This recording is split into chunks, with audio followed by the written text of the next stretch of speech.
Jebediah Hollis stood frozen on the festival stage, the roar of the Marfa Barbecue Festival turning into a deafening wall of mockery. Rain slicked and bleeding from a jagged cut over his eye, he clutched the evidence that was supposed to save his town, only to watch the mayor flip the pages to reveal nothing but blank sheets of paper and crude drawings.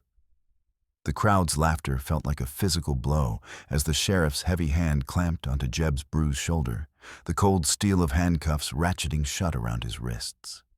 Through the blinding stage lights, Jeb locked eyes with his childhood best friend, Elias Thorne, who stood in the shadows with a faint, jagged smile. Elias leaned in close, his voice a ghost of a whisper over the jeers of the neighbors Jeb had tried to protect. "You always were better with a wrench than a brain, Jeb," Elias breathed. "Did you really think I'd leave the real contracts in a car you were fixing?" As the police dragged him toward the patrol car, Jeb realized the man who knew all his secrets had just used them to bury him alive. The wrench slipped again, skidding across the grease-slicked concrete with a metallic shriek. Jeb wiped his forehead with the back of his hand, leaving a dark smear across his temple. The engine block of the old Chevy loomed over him, a stubborn beast refusing to yield its secrets.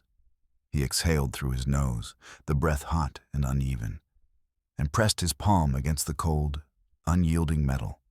The foreclosure notice fluttered on the workbench, its edges curled from the damp air seeping through the garage's cracked window. It was a pale, mocking thing, the ink of the county seal looking like a fresh bruise against the yellowed paper. He tried to focus on the manifold, on the simple physics of torque and resistance. But the numbers kept swimming in his head.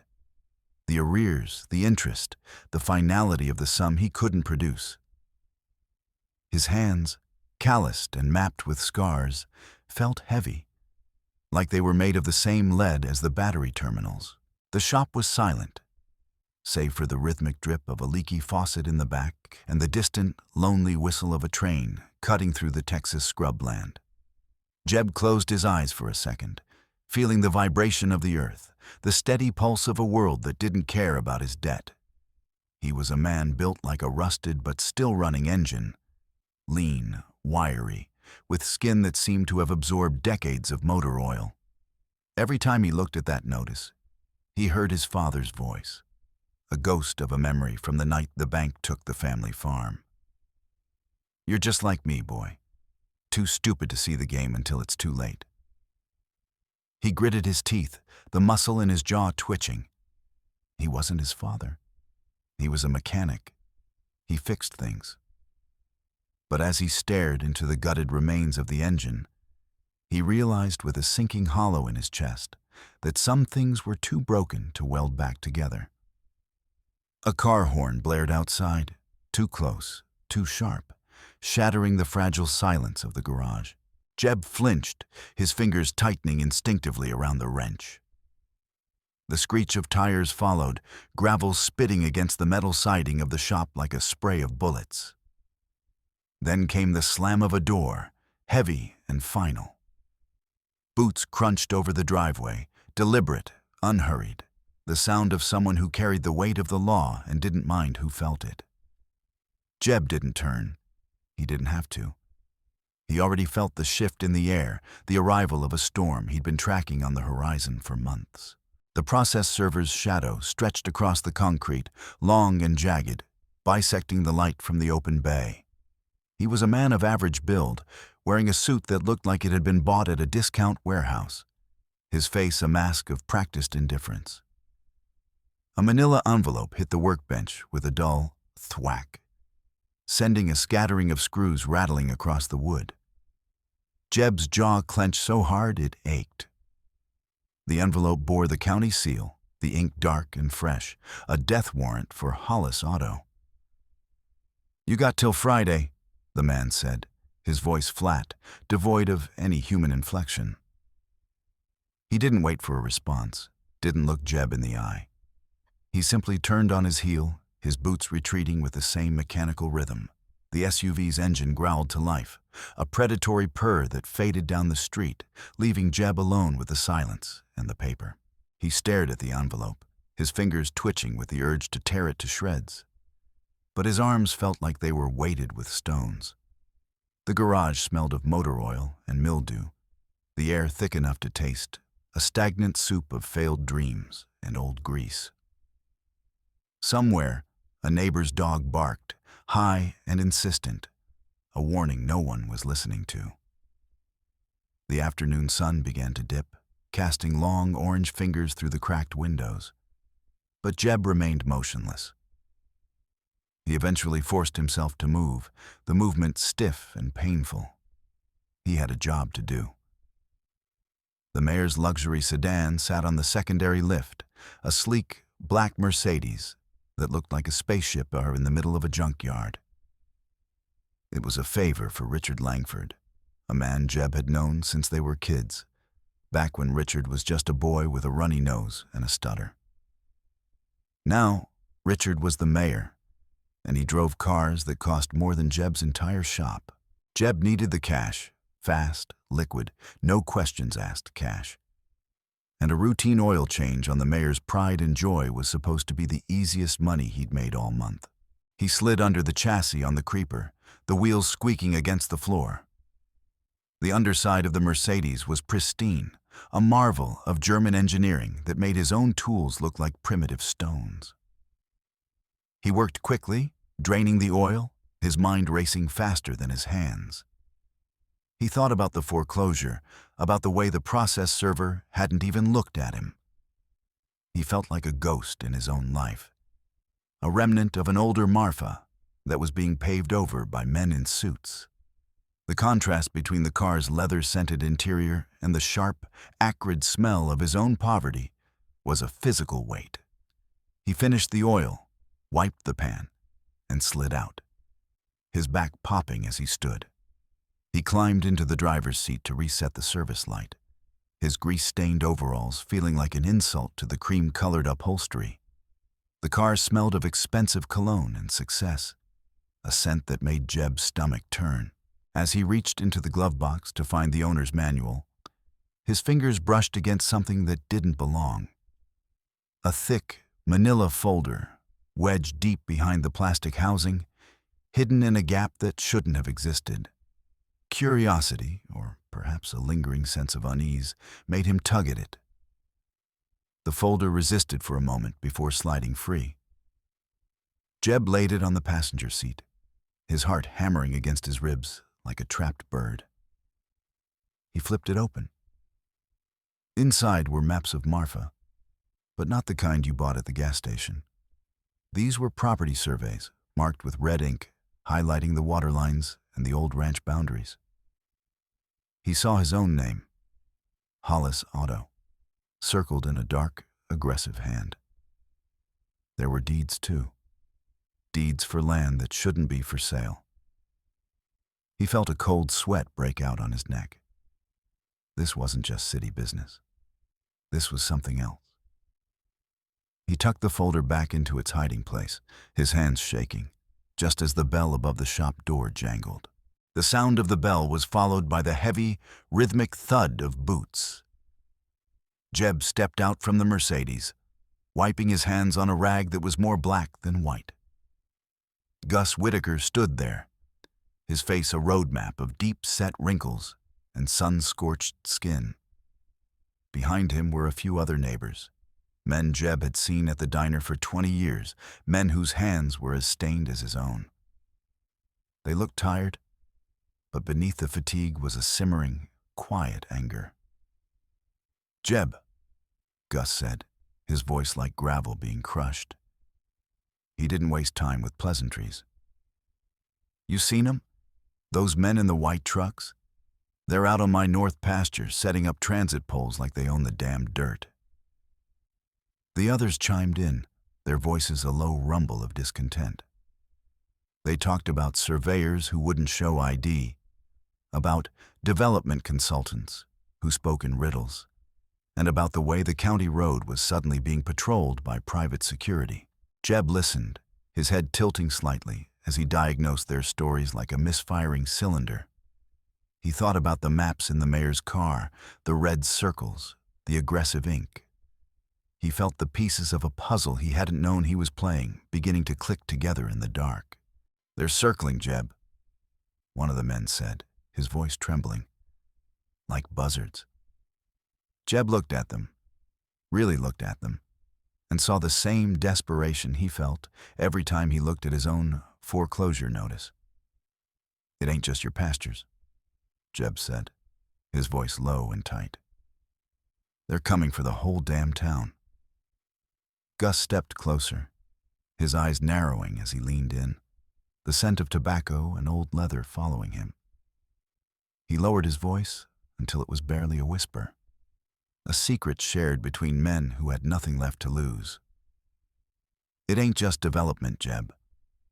I talked to a guy in Odessa. He says there's talk of a private utility grab.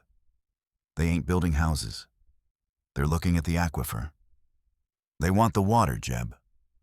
Once they got the water, they got us by the throat." Jeb felt a chill that had nothing to do with the draft in the garage. He thought about the maps again, the way the red lines traced the underground veins of the valley. If Gus was right, the foreclosure on his shop wasn't a mistake or a run of bad luck. It was a tactical strike. He looked at the mayor's car, the black paint reflecting the worried faces of his neighbors, and realized he was sitting on a bomb. He started to tell Gus about the folder, about the hidden documents, but the words died in his throat as a shadow fell across the threshold. The light from the setting sun was suddenly blocked by two figures. They weren't neighbors, and they weren't process servers. They were built like linebackers, dressed in tactical black gear that looked too professional for a small Texas town. They didn't say a word as they stepped into the garage, their eyes scanning the room with a cold, predatory efficiency. One of them had a scar running through his eyebrow, his hand resting casually on a holstered sidearm. "We're here for the car," the scarred one said, his voice a flat, metallic rasp. "That mayor's car ain't ready," Jeb said, his voice dropping to a growl. He felt his pulse quicken, the familiar heat of a fight beginning to rise in his chest. "I still gotta check the filters." "We'll take it as is," the man replied, stepping further into the shop. His partner moved to the flank, cutting off the path to the back room. "And we'll take the folder you found in the glove box, too." The air in the garage suddenly felt electric. Gus and the others backed away, sensing the shift from a grievance to a confrontation. Jeb's fingers brushed the handle of a heavy torque wrench resting on the workbench. He didn't look at it. He kept his eyes on the man with the scar. "Don't know what you're talking about," Jeb said, his voice steady, a lie he didn't expect them to believe. "Don't make this harder than it needs to be, old man," the second thug said, his voice mocking. He lunged forward, his hand reaching for Jeb's collar. Jeb didn't hesitate. He swung the torque wrench in a short, brutal arc, the heavy steel connecting with the man's ribs with a sickening thud. The thug gasped, the air leaving his lungs in a sharp whistle, and Jeb followed up with a palm strike to the man's chin. As the first attacker stumbled back, the scarred one drew his weapon, but Jeb was already moving. He grabbed a can of pressurized degreaser from the bench and sprayed it directly into the man's eyes. The scarred man screamed, dropping his gun as he clawed at his face, the acrid chemicals burning through his vision. Jeb didn't stop. He kicked the gun under the Mercedes and used his weight to shove the blinded man toward the door. The first thug was back on his feet, his face twisted in rage, but Jeb met him with a heavy blow from the wrench to his knee. The man crumpled, a howl of pain echoing through the rafters. "Get out!" Jeb hissed, his voice trembling with a mixture of adrenaline and fury. "Get out of my shop!" He swung the wrench again, a warning shot that hissed through the air inches from the scarred man's head. The two thugs, realizing they'd underestimated the wiry mechanic, scrambled toward their SUV, The scarred one was still blinking back tears, his face a mask of red, angry skin. They piled into the vehicle, the tires screaming as they reversed out of the driveway, leaving a cloud of dust and the smell of burnt rubber behind. Jeb stood in the center of the garage, his chest heaving, the heavy wrench still gripped in his white-knuckled hand. His neighbors stared at him in shocked silence. On the floor, near where the scarred man had fallen, lay a small black burner phone. It had skittered across the concrete during the struggle, a plastic beetle lost in the grease. Jeb picked it up, his thumb brushing over the screen. It was unlocked. He ignored the questions from Gus and the others, his focus entirely on the tiny glowing screen. He scrolled through the messages, his eyes narrowing. There were only a few entries, all from a number labeled Foundation. He opened the last one. It wasn't a text, it was a list of GPS coordinates, followed by a single word: square. Jeb felt a cold, hard knot form in his gut. He looked at the coordinates, then at the maps he'd seen in the mayor's car. He knew those numbers. They pointed directly to the center of the Marfa town square, right where the old live oak stood. He scrolled further back, looking for a sender address, a name, anything. He found a registration link in the phone's settings, a recovery email that had been left behind by a careless user. adminmarfayouthfoundation.org. Jeb stared at the words until they blurred. The Marfa Youth Foundation. It was the town's pride and joy, a charity run by the local elite, supposedly dedicated to saving the high school and providing scholarships. It was the same foundation that had been buying up the distressed properties around town. He realized then that the enemy wasn't some faceless corporation from Houston or New York. It was homegrown. It was the people he saw at church, the people who signed the checks for the football team. He looked at his ruined shop, at the grease and the blood on the floor, and felt a cold, clear purpose settle over him. He wasn't just losing his home. He was being hunted by his own neighbors. The next morning, the world felt different. Sharper, colder, like a blade that had been honed overnight. Jeb arrived at the shop early, his body aching from the fight. But his mind was a hum of mechanical precision. He reached for the switch to the air compressor, needing the roar of the machine to drown out his thoughts. But nothing happened. He flipped it again. Silence. He checked the lights. They remained dark, the filaments cold. He walked to the breaker box and found the seal of the utility company. A red tag, bright as a warning flare. Service disconnected for non-payment. He stood in the dim light of the garage, the silence heavier than any noise could be. He needed supplies, a new filter for the truck, maybe some more degreaser. He drove to the local hardware store, the old Ford heaving as it climbed the hill. When he reached the counter, the clerk, a woman who had sold him spark plugs for 20 years, wouldn't look him in the eye. She swiped his card, then swiped it again, the machine emitting a harsh, flat beep each time. "I'm sorry, Jeb," she whispered, her voice tight with a shame that wasn't hers to carry. "It says, account frozen. Order of the bank." Jeb took the card back, his fingers grazing hers. He felt the eyes of the other customers on his back, pity, judgment, or perhaps just the relief that it wasn't them. He walked out without a word, the bell above the door sounding like a funeral knell. He drove home, the desert wind whistling through the cracked window of the truck, a hollow sound that mirrored the void in his chest. When he pulled into the driveway of his small ranch house, he didn't hear the usual frantic scratching at the door. "Old Blue?" he called out, his voice sounding thin in the open air. There was no bark, no thump of a tail.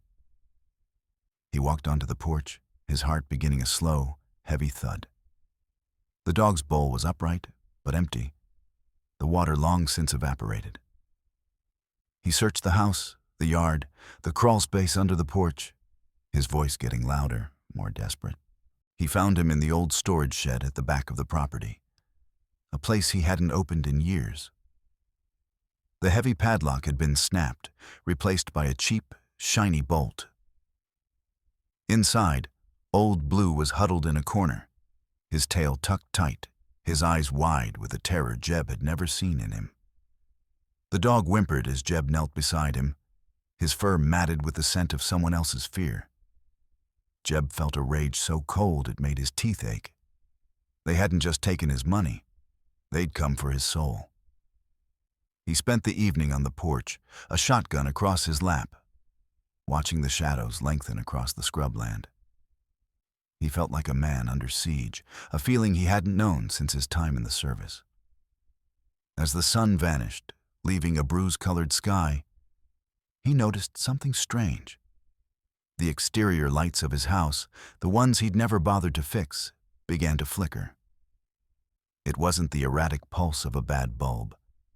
It was rhythmic. 3 short bursts, 3 long, 3 short. Morse code. SOS. He stood up, the chair creaking under his weight. The lights flickered again, a different pattern this time. He didn't know the code, but he knew the intent. Someone was watching him from the darkness, playing with the power lines like they were strings on a puppet. They were telling him they could reach him anywhere, that his home was no longer a sanctuary. He went inside, locked every door, and sat in the dark with the burner phone, the tiny screen the only light in his world. The next morning, Jeb didn't go to the shop. He went to the town hall. He walked into the emergency council meeting with the burner phone in his hand, his boots echoing on the polished linoleum. The council members sat behind a long oak table, looking like a row of saints in a stained glass window. Richard Langford sat in the center, his suit impeccable, his smile a masterpiece of political theater. "Jeb," Richard said, his voice smooth as silk. "We're in the middle of a session. If this is about the foreclosure, it's about this," Jeb said, slamming the burner phone onto the table. The plastic clattered against the wood, a desecration of the room's decorum. "It's about the GPS coordinates for the square. It's about the Foundation sending thugs to my shop to get back the maps I found in your car, Richard." The room went silent. One of the council members let out a soft, mocking laugh. "Jeb, we all know you're going through a hard time. Stress does strange things to a man's mind. You're talking about conspiracies and thugs like you're in a movie. I have the messages," Jeb hissed, his voice trembling. "I have the links to the Youth Foundation." Richard leaned forward, his eyes full of a practiced, condescending pity. "Jeb, the Foundation is a non-profit. They're the ones trying to save this town from the very debt you're drowning in. If you're looking for someone to blame for your failures, don't look at the people trying to help." He signaled to the bailiff. "Get him out of here. He's clearly not well." Jeb was escorted out, his feet barely touching the floor as the heavy doors swung shut behind him. He stood on the sidewalk, the sun blindingly bright, and realized the law was just another tool in their kit. He waited until nightfall, the town square becoming a ghost of its daytime self. He moved through the shadows, his boots silent on the cobblestones, guided by the coordinates on the phone. He found them near the central fountain, small, high-tech sensors buried just beneath the surface of the flower beds. They weren't for development. They were flow meters, designed to track the pressure of the deep vein aquifer that ran beneath the square. He was kneeling in the dirt, his fingers brushing the cold metal of a sensor, when a flashlight beam cut through the darkness, pinning him like a moth. "Step away from the equipment, Mr. Hollis." The voice was cold, professional. Jeb looked up to see a team of private security contractors, the same kind of men who had stormed his shop, but better equipped. They moved with military precision, flanking him before he could even stand. He realized then that he hadn't just found a secret. He'd walked into a harvest. He didn't wait for them to close the circle. He lunged for the nearest man, tackling him into the fountain, the splash of water a sudden explosion in the quiet square. He used the confusion to scramble toward his battered tow truck, parked a block away. He threw the vehicle into gear just as the first SUV screeched around the corner, its high beams blinding him. The chase was a blur of adrenaline and screaming rubber. Jeb knew the back roads of Marfa better than he knew his own face. He led them through the narrow, unlit alleys, the heavy truck bouncing over potholes that would have snapped the axles of a lesser vehicle. He could see the SUVs in his rearview mirror, their lights like the eyes of predatory beasts. They weren't trying to pull him over, they were trying to run him off the road. He steered toward the outskirts, toward the treacherous, eroded dry creek bed where the desert began to swallow the town. He knew the ground there was soft, a deceptive crust of salt and sand that hid a vertical drop. He accelerated, the engine of the Ford screaming in protest, and at the last possible second, he performed a sharp, dangerous J-turn, the truck's rear end swinging out over the abyss. The lead SUV, blinded by the dust and its own momentum, couldn't react in time. It swerved to avoid the truck, its tires losing purchase on the crumbling edge. Jeb watched in a moment of suspended time as the vehicle tilted, then plummeted into the rocky creek bed with a sickening crunch of metal and glass. He didn't wait to see if they survived. He slammed the truck back into gear and roared away. But the second SUV was already closing the gap. He pushed the Ford until the radiator hissed and the engine began to stumble. He veered into a thicket of mesquite, the branches clawing at the paint, and the truck finally gave up, the engine dying with a final, shuddering gasp. He didn't try to restart it. He grabbed his tool bag and dived into the darkness, just as a hail of warning shots whistled over the roof of the cab, the sparks from the bullets hitting the metal like tiny, angry stars. He disappeared into the desert, the sound of his own heavy breathing the only thing he could hear. Hours later, the adrenaline had faded into a cold, sharp clarity. He didn't go home. He went to the high school. He knew the Youth Foundation kept their main office in the old administrative wing, a place that was supposed to be a beacon of hope for the town's children. He jimmied a window, the glass cold against his fingers, and slipped inside. The air smelled of floor wax and old paper, a scent that felt like a lie. He found the filing cabinets in the back office, the locks yielding to his picks with a series of satisfying clicks. He moved through the folders, his flashlight a narrow beam of truth in the dark. He found them at the bottom of a drawer, the privatization contracts. They weren't signed by a corporation. They were signed by Elias Thorne. Jeb stared at the name, the letters looking like jagged teeth on the page. Elias, his childhood best friend, the man who had stood beside him at his wedding, the man who had promised to help him when the bank first came knocking. Elias wasn't an advisor. He was the architect.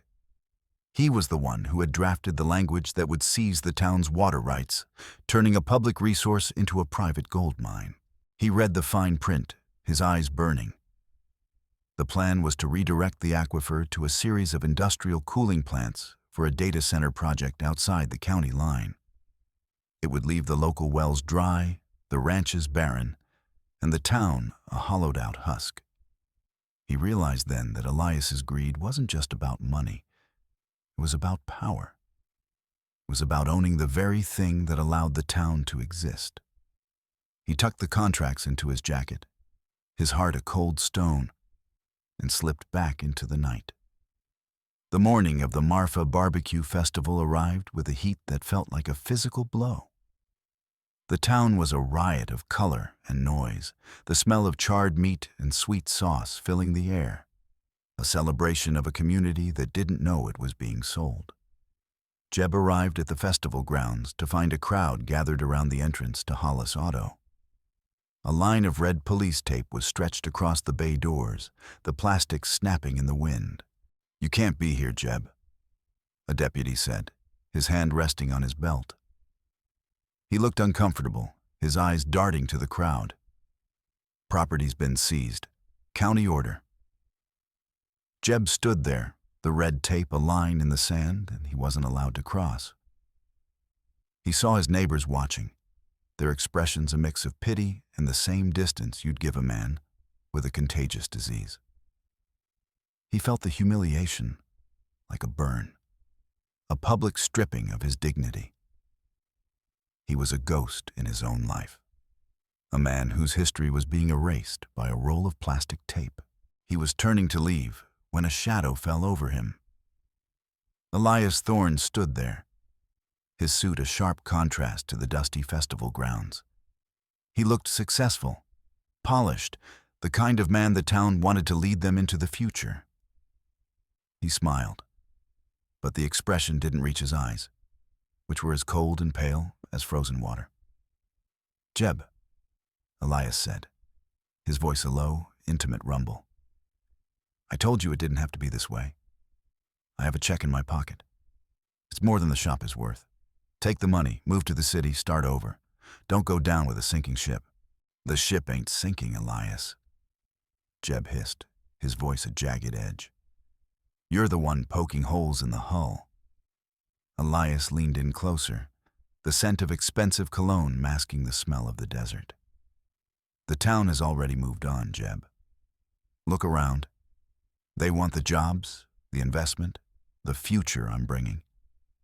You're just a relic, a loud, stubborn relic. Take the payoff, or you'll lose the house too. And I might not be able to find Old Blue a second time." The threat was a physical blow. Jeb felt the urge to swing, to feel Elias's jaw break under his fist. But he forced himself to stay still.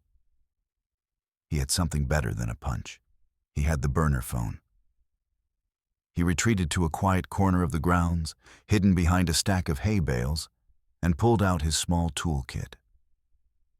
He bypassed the security encryption on the phone with a series of precise jumpers, his hands steady despite the rage. A message popped up, a voice memo that hadn't been there before. He hit play.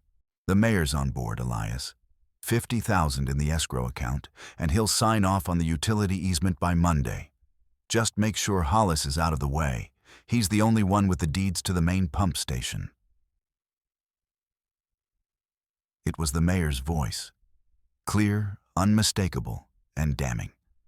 Jeb felt a surge of hope, a sharp, electric thrill. He had the proof. He had the link. He began to push through the crowd toward the main stage, where the mayor was preparing to give the keynote speech. He clutched the phone like a talisman, ignoring the jeers and the stares. He was going to end this, right here, in front of everyone. He was 10 feet from the stage when a hand gripped his shoulder, spinning him around. Elias was there, his face no longer smiling. He looked frantic, his composure finally beginning to crack. "You don't want to do this, Jeb," he hissed. "Watch me," Jeb replied. He tried to push past, but Elias stepped in front of him, his hand reaching for something in his pocket. He pulled out a heavy industrial flashlight and swung it with a desperate, clumsy force. The metal connected with the side of Jeb's head, a flash of white light exploding behind his eyes. He stumbled, the world tilting, and Elias tackled him into the dirt behind the massive stage speakers. The fight was raw, messy, and silent, drowned out by the roar of the crowd and the blare of a country band.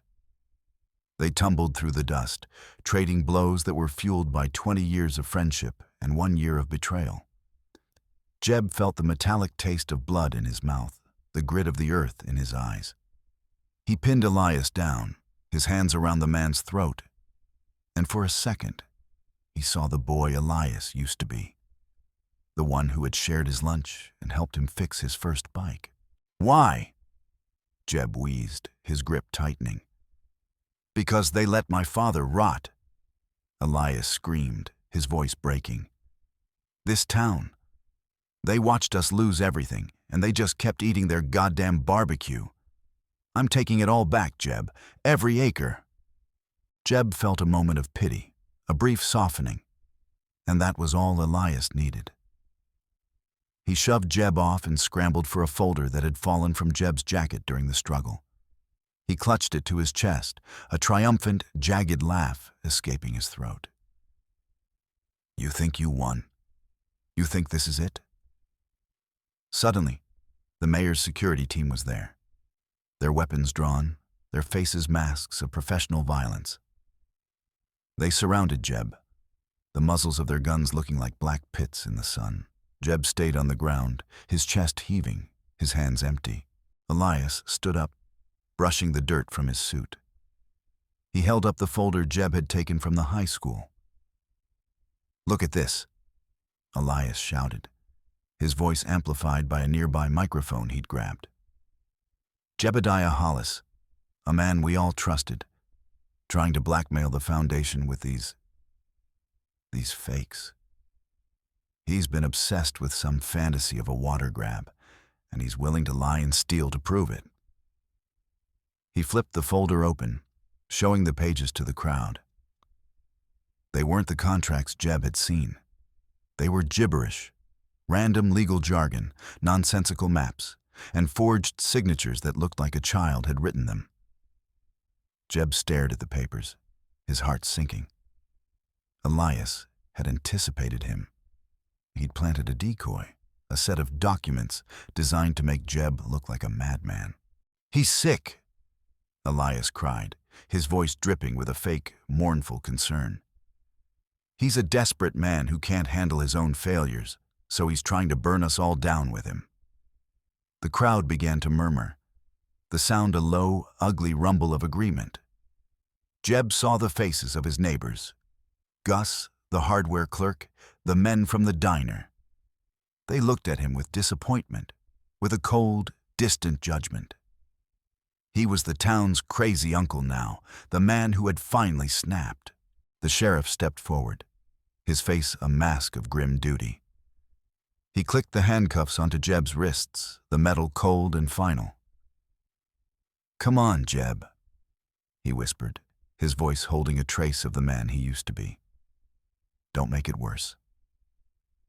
Jeb was led through the festival grounds, his head down, the jeers of the crowd hitting him like stones. He was thrown into a temporary holding cell, a repurposed horse trailer parked near the portable toilets. The door slammed shut with a heavy, metallic finality, leaving him in the dim, stinking heat of his own defeat. He sat on the floor, the straw scratching at his skin, and listened to the sounds of the festival. He had no shop, no evidence, and no one left to believe him. He sat in the dark for what felt like hours, the heat in the trailer becoming a physical weight.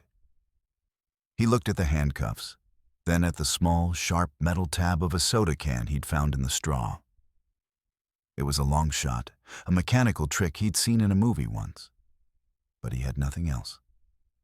He worked the metal into the lock, his fingers moving with a desperate, practiced precision. He felt the tumblers resist, then give way with a soft, beautiful click. He slipped out of the trailer, the shadows of the carnival tents his only cover. He didn't head for the exit. He headed for the parking area where the mayor's sedan had been moved. He knew the car's security system was top of the line, but he also knew its weaknesses. He used a slim jim to pop the door and slid into the leather-scented interior. He pulled a diagnostic tool from his pocket, a small black box he'd managed to hide in his boot. He plugged it into the car's data port, his fingers flying across the touch screen. He wasn't looking for maps this time. He was looking for the dash cam's internal memory. High-end models like this one recorded everything, not just the road, but the cabin audio, a safety feature for the ultra-wealthy. He found the file from 3 days ago. He hit play, and the voices of Elias and the mayor filled the car, a digital ghost of their betrayal. The town won't even know the water's gone until the taps run dry, Richard. By then, the data center will be built, and will be long gone. They're too stupid to see the game until it's over, just like my father was. But this time, I'm the one holding the cards. Jeb felt a cold, hard satisfaction settle over him. He downloaded the file to a thumb drive and slipped out of the car. He made his way to the festival's main broadcast booth, a mobile trailer filled with monitors and mixing boards. He waited until the technician stepped out for a smoke. Then he was inside, the door locked behind him.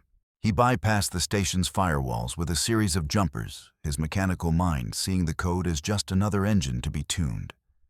He patched the car's audio and video feed directly into the festival's giant jumbotron, the one that was currently showing a looping advertisement for the Marfa Futures project. He hit the master override. The music at the festival died instantly. The giant screen flickered. Then Elias Thorne's face appeared. Not the polished, smiling face of the savior of Marfa, but a grainy, candid shot from the dash cam. His voice, cold and full of a deep-seated hatred, boomed across the grounds, echoing off the adobe buildings and the surrounding hills. The town of Marfa stopped.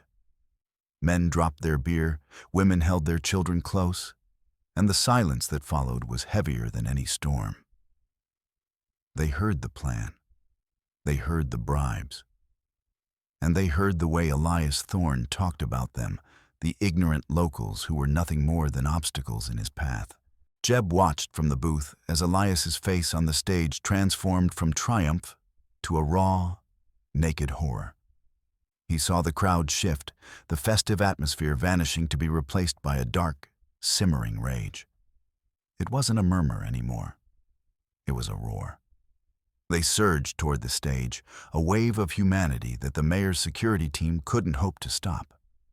The corporate developers, watching from the VIP tent, didn't wait for the police. They saw the public relations nightmare unfolding and immediately issued a statement. The project was canceled. The contracts voided. The threat to Marfa's water was over before the sun had even set. The sheriff arrived at the booth 10 minutes later. He didn't have his gun drawn. He looked at Jeb, then at the screen where Elias was being led away in handcuffs, his expensive suit torn, his face a mask of ruined ambition. The mayor followed behind him, his head bowed in a shame that would last a lifetime. "I guess you weren't crazy after all, Jeb," the sheriff said, his voice quiet. He reached out and unlocked the handcuffs, the metal clattering to the floor. Jeb didn't say anything. He walked out of the booth and through the ruins of the festival. He didn't stay for the cheers or the apologies. He walked back to Hollis Auto, the red tape still snapping in the wind. But he didn't see it as a barrier anymore. He saw it as a reminder. He sat on his porch as the sun dipped below the horizon, the desert air turning pure and cold. The shop was still broke, the engine in the garage was still seized, and his bank account was still empty. But as he looked out over the valley, he saw the lights of the town beginning to twinkle, one by one. The water was still flowing. The land was still theirs. He whistled, a low, soft sound, and a moment later, the familiar thump of a tail echoed against the wooden planks. Old Blue rested his head on Jeb's knee, his eyes full of the only loyalty that mattered. The dust of the lies had finally settled, and for the first time in a long time, Jebediah Hollis could breathe.